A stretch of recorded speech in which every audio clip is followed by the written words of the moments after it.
Dans ses mémoires, le futur général Zédé raconte cet exploit comme suit. Dans la nuit du 13 au 14 juin 1862, on signala au colonel Lérillier du bruit sur le Borrego. Il ordonna au capitaine Détry de monter avec sa compagnie reconnaître ce qui se passait. La nuit était si obscure que Détry, marchant en tête, eut bien du mal à diriger son monde sur un pareil terrain. Il avançait en se guidant sur le bruit qu'il entendait devant lui. Il approchait du sommet lorsqu'il fut accueilli par une fusillade nourrie partant de très près.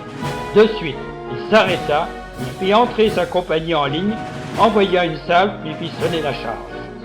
Il gagna ainsi un peu de terrain, fit une nouvelle salve et ainsi de suite, par bonds successifs, il repoussa l'ennemi jusqu'au milieu d'un petit plateau qui formait le sommet du Cerro. On lui avait opposé de l'artillerie de montagne. Chemin faisant, il en avait pris 3 pièces qu'il avait précipitées dans un ravin. L'ennemi ignorait qu'il n'avait devant lui qu'une poignée d'hommes.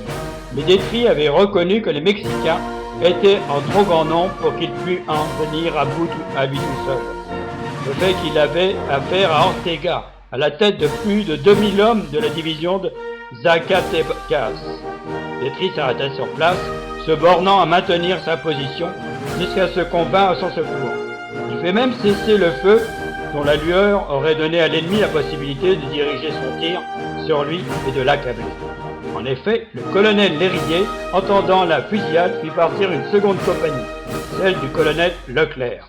Dès que Détry eut à sa disposition, il fit avec tout son monde une formidable décharge.